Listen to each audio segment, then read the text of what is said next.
I just try to add value to that agent's listing and have good open communication. And most of these agents are like, no one's ever done that before. No one ever does this. Like, yeah, that's why most of them quit because most of them think it's you just have magic money in real estate. Welcome back, Michael Jordan fans, because this is episode 23 of the Tactical Agent Podcast. And if you don't know what I did there, that's okay, because basketball sucks these days anyway. So I don't think basketball's been the same since Michael Jordan wasn't a part of it anyway. Yeah. Not for me, certainly. Were you ever a basketball fan? Yeah. I used to love the Bulls. Used to collect the cards and everything when I was a kid. But yeah, when I was a kid, man, the Bad Boys, the Detroit Pistons, that era, I was definitely a basketball fan. My family would watch March Madness. Like, basketball was a thing. And then, I don't know, somewhere along the way, the NBA just took a turn that it's just not enjoyable for me anymore. So I don't watch it. Yeah. So whatever. If nobody's trying to punch each other or break a limb or something, I just don't seem to want to watch it these days. I don't know what that says about me. I don't know. Are you not entertained? I'm just progressively getting more violent as it goes on. Anyway, welcome to the show, guys. I'm Mike. This is Chris. We are the Tactical Agents and the founders of the 10-7 Project, where we're on mission to help 10,000 cops, veterans, even firefighters and other public safety professionals and their supporters, change their lives, supplement or replace their incomes with their real estate business. So if that interests you, you want to find out more about the project and what we do, how we might be able to help your business move forward, check us out at 107project.com, 7project.com. Today, we are talking about how to set yourself apart as an agent. And there's probably a lot of things that you can do to do that, but I think one of the biggest complaints that people make after a real estate transaction and say, like, what could your real estate agent have done better? Or why didn't you like your real estate agent? And it was poor communication. And we'll talk about that on two fronts, because an agent communicates primarily on two fronts: agent to agent and agent to client. So which one do you want to talk about first, Chris? Let's do agent to agent, because it's annoying me right now, and I think it's annoying you too. It's annoying me big time right now. I just got off of a hot listing, and I even shared examples on my social media of agents and their communication. I think thing number one, and this is all off the cuff because we haven't planned like points or anything. I'm just like telling you what bothered me in this recent transaction. Thing number one, are agents texting and not calling, which for me, if you've listened to my voicemail, it tells you if I don't answer the phone, text me. Right? So like, I'm a big texter, but we're not going to negotiate a deal, and I'm not going to really be able to give you good information. We're not going to be able to have a good connection and really communicate about a transaction over text. Right. Especially the initial ones. Yeah, the initial ones. Once a ball is rolling and there's momentum and there's a connection built, I'm all for. Let's not waste time, on the phone. Let's just keep it moving. And text messaging is great. I'm a big texter, but I don't rely on that to build a relationship. Like, I don't rely on that to make the initial connection. I think it's much better to set yourself apart by being able to communicate, like, with your mouth to another agent in person, on the phone, whatever. Yeah. So that was one thing that really annoyed me. And then when they were texting first, I was getting texts of like, hey, what do you have in hand already on this address? No name, no introduction, no nothing. Just like a random text. Hey, what do you have in hand on such and such? It's like, who is this? I literally fired back a photo. I was standing at my kitchen island, and there was a potato and a tomato next to me. So this person that I didn't know texted me, "What do you have in hand?" So I just sent him a picture back of just a tomato and a potato in my hand because I'm like, what are you even asking me right now? Who is this? I don't know. And it was funny because I posted on Facebook. People were like, well, that guy was lucky you weren't in the bathroom or something. I was like, yeah, he is lucky because I know myself and I would have a hard time resisting not sending what's going on, you know? But I don't know. What have you been experiencing that lately in your business? Yes. I got a text the other day for a listing that I've got. And this is petty, but it is what it is, right? So this guy texted me like 8:30 at night. And he said, hi, and then the name of the street and street. So it was like Bart Street is the name. So he was like, hi, Bart Street. So now I'm reduced to being nothing more than the listing that I'm selling, I guess. And then he's like, I need you to approve this showing really quick so I can get the rest of my stuff scheduled. And I'm like, it's 8:30 at night. And then I looked up and I had texted him in 2016, right? Because I save all my texts. And this is super petty, but I texted him in 2016 because he didn't show up for a listing appointment or for an appointment that he had made on one of my listings. And I shot him a quick text and was like, hey, did you make it by there yet? The clients want to come back, all that stuff. And he never responded. And I was like, oh, okay. All right. So you need a favor now when you couldn't even be bothered to show up for your appointment or let me know that you weren't going to make it or even respond when I asked you about it. And you think you're going to get a favor from me now? Nah, man.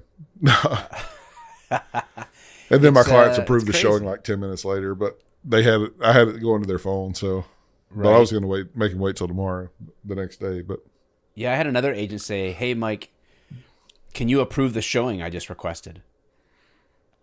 And it was a brand new listing. I think we had like 36 showings in a day and a half. It was wild. Yeah. And I was like, who is this? I don't. And hold on a second, pal. Relax. I'm not your pal, buddy. Yeah. We're not. Yeah, we're not here at your beck and call, right?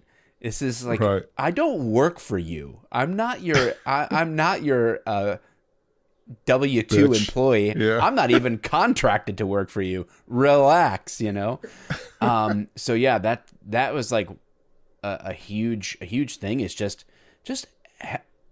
professional, upbeat, positive communication can go a long way. There's deals that without a doubt I have been able to get later because on a previous transaction I had set up a good rapport with an agent because of communication. When I first got into this business, I would call listing agents. I call before every showing. Every house I show, I call that agent before I go. And obviously they don't always answer, so it's not a guarantee that I'm going to talk to them, but I try, right? Mm-hmm.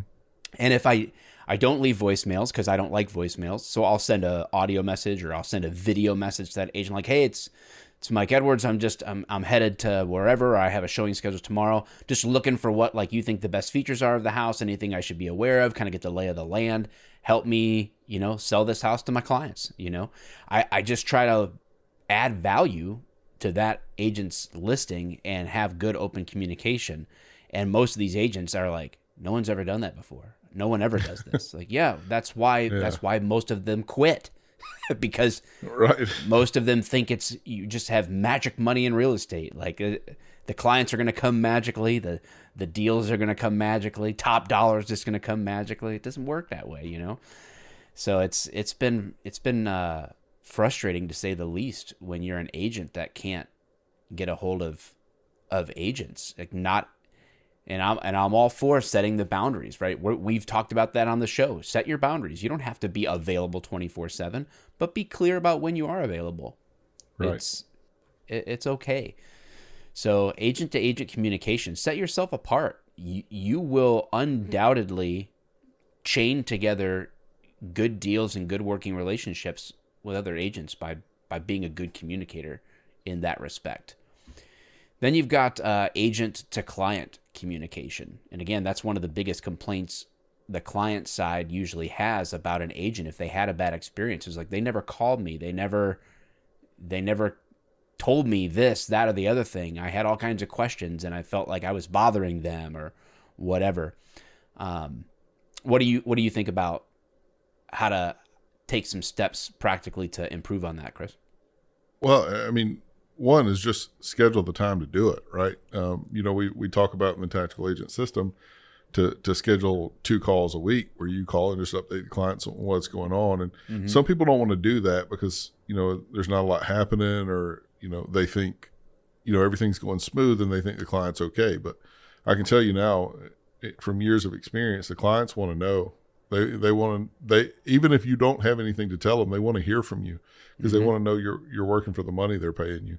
And it's super simple to do. It's 2-3 minutes. Hey, it's Chris.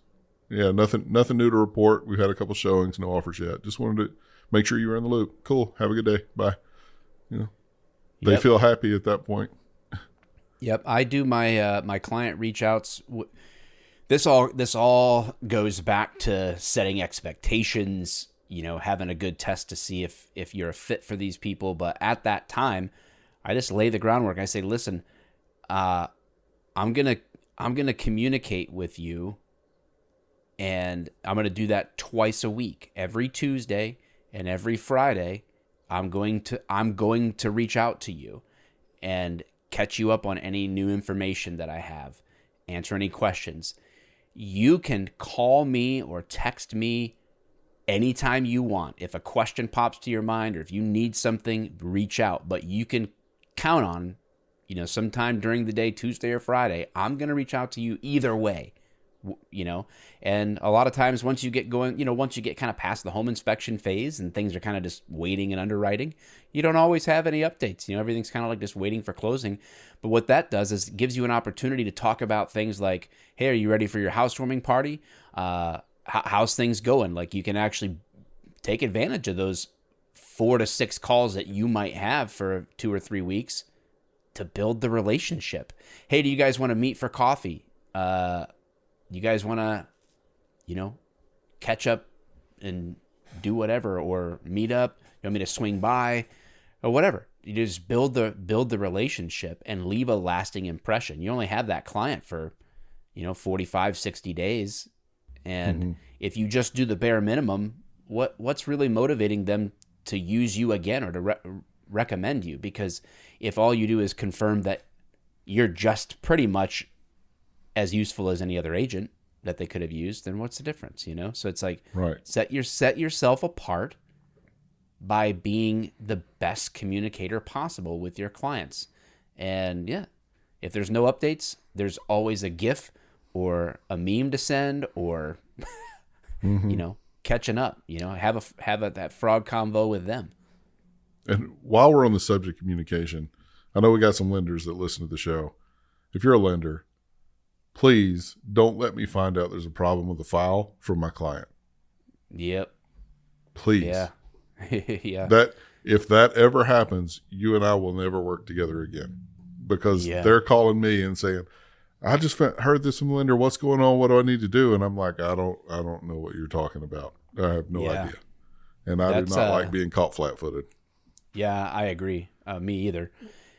I think that's another thing. I mean, I didn't really think about it before we just dove into the podcast, but I think good communication between the lender and the realtor is another thing. Keep in contact with your lender.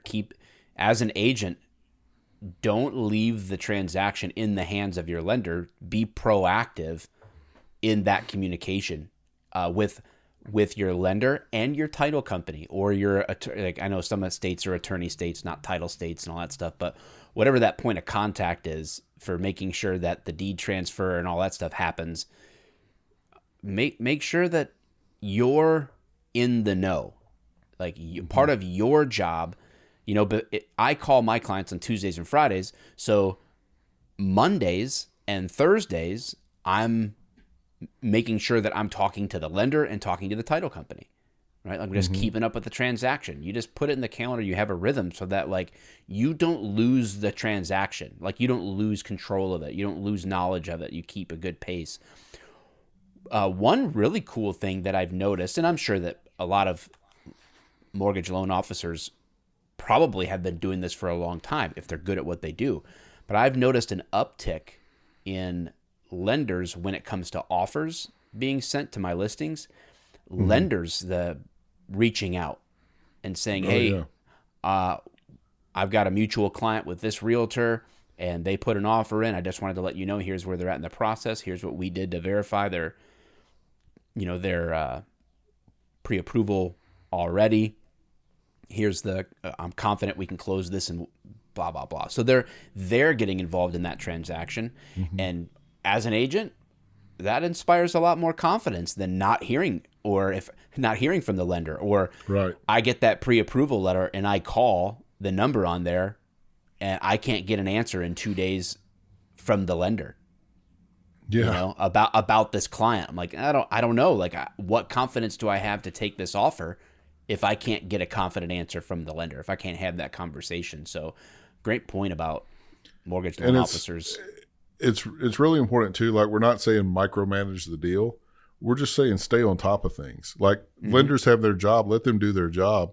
Don't insert yourself into it, but know what's going on. And that way, you know, if there's some anticipated problems or delays or anything like that, you know about it early on, and you can prep for it and deal with it when the time comes. You know? And set the expectations with the lenders and the title people as well. I happen to have a title company that I can basically look online to see where they're at in the process, but get to know your title reps or your loan officers that you're working with, and just tell them like, hey, I'm just gonna shoot you a text or an email on Mondays and Thursdays. No pressure. Like, I'm not trying to hound you. I'm not trying to tell you how to do your job. I'm just looking to make sure that I'm staying on top of it for the clients. And if there's no updates, there's no updates. But if there is, then cool. Let's have an update. Yeah, for sure.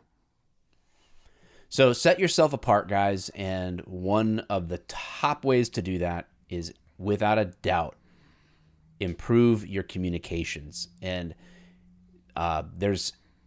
whatever you got to do, go get a book on how to communicate, how to speak. And if you lack confidence, if you feel shy, then you got to address those things.